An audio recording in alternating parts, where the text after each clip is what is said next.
Here is what we have today.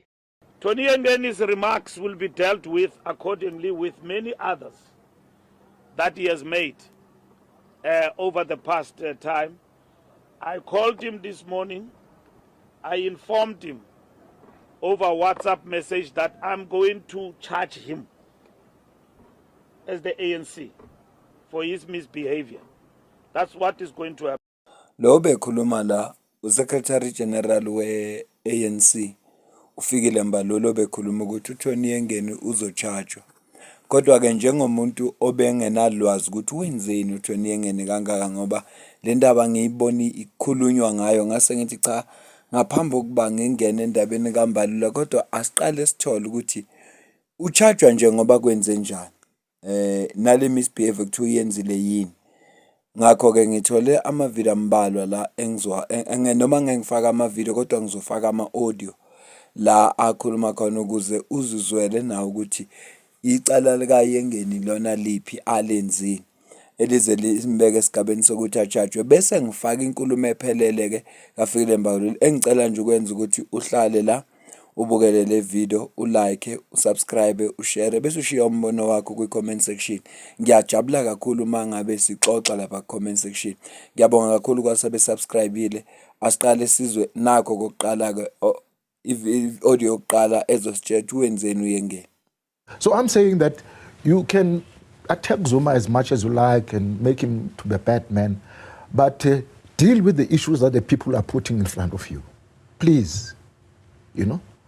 Why do you ignore the SACP or COSATU affiliates who are talking to you as allies now? You rather listen to the DA and not to the SACP. What is that about? There's deep hurt. Am I reading that correctly, Mr. Yengeni? Excuse me? There's deep hurt, it would seem. Are you hurting? No, I'm hurting myself because, you know, when I came back from exile, I didn't come to South Africa in 1990 through an aeroplane. I came walking with my AK-47, and my pistol, ammunition, my grenades on me, walked through the borders to fight the enemy. So to find yourself being ostracized and rebuffed by newcomers, I'm a figure. I mean, it hurts. It does hurt.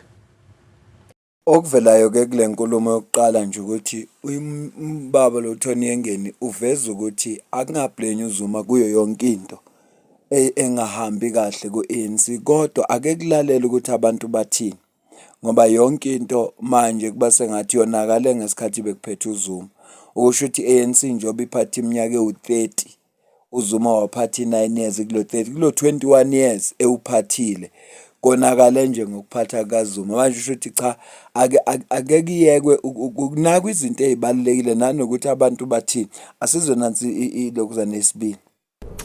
We are very, very, very ready. We can't wait for the National Executive Committee meeting tonight because, as I said, we have been vindicated and want to I wish that this meeting be physical, not online. So that we can stare each other in the eye and speak facts and the truth to each other. I think we are ready to tell the president to leave and to give this process a chance. Ayikubukeka ke kukubi ngempela ngoba uJohn Yengeni uthi njenge-NEC bona bakulungela ukuthi batshele upresident ukuthi akaphume esikhundleni sakhe. Ngiyacabanga ukuthi lento ngempela ifanele ukumdonsela amazinyo abushelelezi.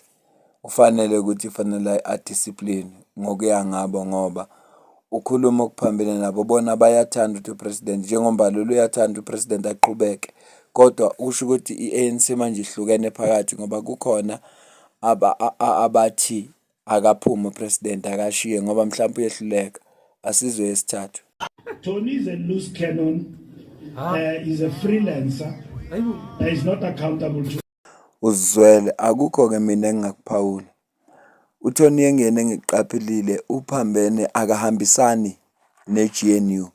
Okusho ukuthi uphambene nendlela iANC yenza izinto ngayo manje. Ngaleso sizathu ke asike sizwe ukuthi uMbalula uthi iliphi ixatha abazolithatha njenge-ANC ukuze mhlambe kulunge lento yabo yokudivideka kabili.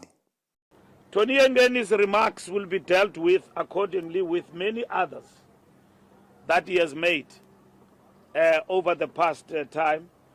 I called him this morning. I informed him over WhatsApp message that I'm going to charge him as the ANC for his misbehavior. That's what is going to happen.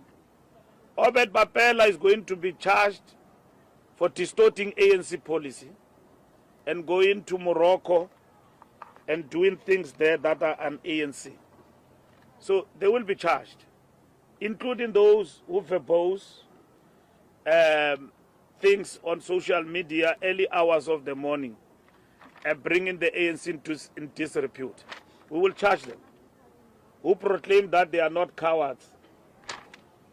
We want people who are not cowards in the fight in the revolution, not cowards who fight ANC battles, who are not cowards fighting ANC battles here. We want people to be in the forefront of defending the revolution and making it a point that the ANC come back stronger. Political issues and organizational matters will be addressed in the organization. Njengoba uzwa kumbalo lethi cha umazisile wambhalela imessage kuWhatsApp umazisi ukuthi uzoya kwi-disciplinary hearing ngezinto abehambe ezikhuluma. Ngiyabonga-ke mawubukela ivideo kwaze kwafika lesikhathi. Ngicela mina nawe sidibane kwivideo elandelayo. Kodwa nje bengifuna ukuthi ngiveze ubufakazi bokuthi yini le eyenziwe uTony Yengeni eyenza ukuthi uFikile Mbalula athi bazomcharge.